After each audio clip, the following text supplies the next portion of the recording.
अगर मेरा वीडियो आप फर्स्ट टाइम देख रहे हैं तो मैं हूं Vaidya Sonal. I am an ayurvedic physician and I have been practising for the last 12 years. आज का ये वीडियो बहुत ही इंटरेस्टिंग टॉपिक पर होने वाला है, that is green tea versus herbal tea, जो हम सभी को पसंद होती है। But which one is better, which one is healthier, दोनों में से ज़्यादा बेनिफिशियल कौन सी है? तो ये सभी टॉपिक मैं आपसे शेयर करूँगी, आपको बताऊँगी और लास्ट में ये भी बताऊँगी कि इनको बनाने का बेस्ट वे क्या है, बेस्ट मेथड क्या है and Ayurvedic point of view से वात, पित्त और कफ प्रकृति में कौन सी चाय हमें लेनी चाहिए, ये भी मैं आपसे शेयर करूँगी। तो स्टार्ट करते हैं। दोनों टी, ग्रीन टी और हर्बल टी को हम कंपेयर करेंगे 4 क्राइटेरियाज पर: ingredient, making process, benefits and caffeine content. Number 1, ingredient. क्योंकि ग्रीन टी एक प्लांट डिराइव टी है, कैमेलिया साइनेंसिस नाम के प्लांट से ये बनाई जाती है, इसीलिए और इसमें किसी भी एडिशनल एलिमेंट को नहीं ऐड किया जाता। बट हर्बल टी बनाई जाती है ड्राइड स्पाइसेस, हर्ब्स और फ्लावर्स के थ्रू। Next, making process.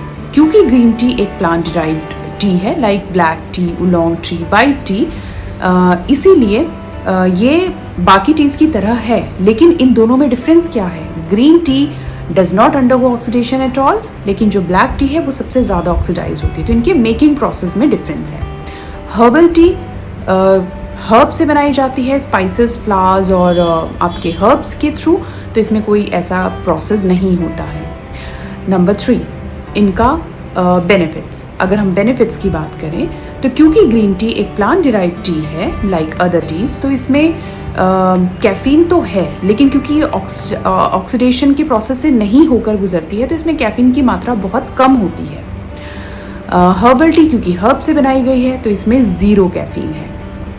तो दोनों में से अगर आप कैफीन फ्री लेना चाहते हैं तो डेफिनेटली हर्बल टी आपका चॉइस हो सकता है। बट अगर हम बाकी बेनिफिट्स देखें तो ग्रीन टी भी कम बेनिफिशियल नहीं है। ग्रीन टी रिच एंटीऑक्सीडेंट्स होते हैं, एंटी इन्फ्लेमेटरी प्रॉपर्टीज़ होती हैं। ये आपको ओबेसिटी में, एंजाइटी में, आपको काम करने में बहुत ज़्यादा हेल्प करती है। तो ग्रीन टी के अपने बेनिफिट्स हैं और हर्बल टी के जो बेनिफिट्स होते हैं वो डिपेंड करते हैं किस इंग्रेडिएंट से, किस हर्ब से या स्पाइस से आपने उसको बनाया है। लाइक अगर आप तुलसी से बना रहे हैं तो तुलसी के गुण उसमें आ जाएंगे, हिबिस्कस से बना रहे हैं तो हिबिस्कस के गुण उसमें आ जाएंगे। लास्टली अगर 4th क्राइटेरिया की मैं बात करूं, दैट इज़ बेनिफिट्स एंड उसका जो कैफीन कंटेंट है, जैसे मैंने बताया, जो ग्रीन टी है क्योंकि वो प्लांट डिराइव्ड है तो उसमें कैफीन की मात्रा बहुत कम होती है और हर्बल टी में कैफीन की मात्रा बिल्कुल नहीं होती है। ओके, तो बात कर लेते हैं अब इनका बेस्ट वे क्या है, तरीका सबसे अच्छा इनको बनाने का। देखिए, जो ग्रीन टी होती है इसके लिए आप सबसे पहले एक पैन लीजिए, उसमें पानी बॉईल कीजिए। उसके बाद जब पानी अच्छे से बॉईल हो जाए तो गैस ऑफ कर दीजिए। उसके बाद चाहे आप लीव्स वाली, खुली वाली यूज़ कर रहे हैं या आप सैशे वाली यूज़ कर रहे हैं, गैस को ऑफ करने के बाद आपको उसमें ऐड करनी है। 2-3 मिनट के बाद आप उसको स्ट्रेन करके पी लीजिए।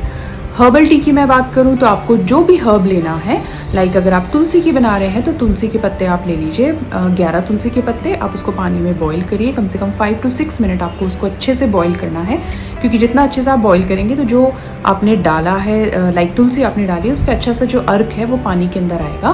फिर उसको आप स्ट्रेन कर लीजिए और उसको पी लीजिए। तो ये बेस्ट तरीका होता है इनको बनाने का। ग्रीन टी को कभी भी बॉईल नहीं करना चाहिए पानी के साथ, ये आप ध्यान रखिएगा। लास्टली, वातज, पित्तज और कफज प्रकृति की मैं बात करूं तो वात, क्योंकि वात के गुण क्या हैं? रूख, शीत, लघु, खर। तो हमेशा जो अपोजिट होगा वो आपको बेनिफिट देगा। लाइक रूक्ष और शीत में जो उष्ण होगा या जो स्निग्ध होगा वो आपको ज़्यादा फायदा देगा। तो आपको इसमें बेस्ट होगी आपके लिए अदरक की चाय आप ले सकते हैं, यस, क्योंकि अदरक उष्ण है और इसमें दूध भी आप ऐड कर सकते हैं। दूध स्निग्ध हो गया तो ये आपके लिए बेनिफिशियल हो जाएगी। नेक्स्ट आपकी अगर पित्तज प्रकृति की मैं बात करूं तो पित्तज, क्योंकि पित्त उष्ण है तो उष्ण में आप लोग सौंफ की चाय, गुलाब की चाय ले सकते हैं, इलायची की चाय आप ले सकते हैं। कफज प्रकृति की बात करें तो क्योंकि कफ शीत है तो कफज में आप तुलसी की चाय, लौंग की चाय ले सकते हैं, तो आपको बहुत ही फ़ायदा देगी। Thank you.